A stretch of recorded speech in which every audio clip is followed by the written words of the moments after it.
Okay, I'm in Florida at a Turning Point faith event, and I, like everybody, now have seen what happened with the opening of the Olympics in Paris, and lots of thoughts. Obviously, there have been a lot of conservatives and Christians responding to it from a lot of spiritual aspects, spiritual warfare, whatever things we want to throw in there, which I think probably most of them are correct.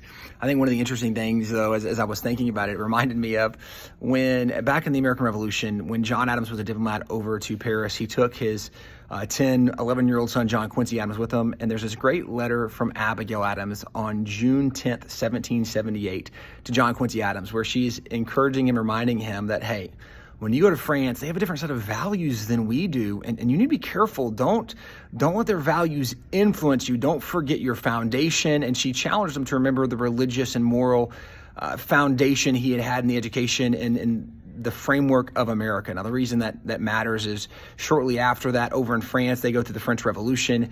And in the French Revolution, they intentionally try to secularize their nation. They say we want no God to be anything of what we do in government. They actually moved to a 10-day work week instead of a 7-day week because they knew that was the influence of Christianity. And we want to be so un-Christian. We're even changing the week structure. We're not doing that. That's the foundation of France.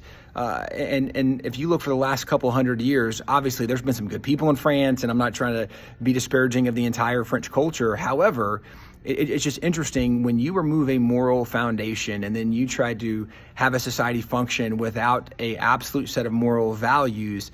This should not be surprising that we are seeing that in other places of the world. If you don't have the influence of Christianity, if you don't have the Bible, the Ten Commandments, the Sermon on the Mount as a moral foundation, this kind of stuff is normal. It's also why we're seeing more and more of this happen in America, because the further away we get from a biblical and a moral standard, the more susceptible we are to do what the Bible actually talks about in the book of Judges. It says that everyone did what was right in their own eyes.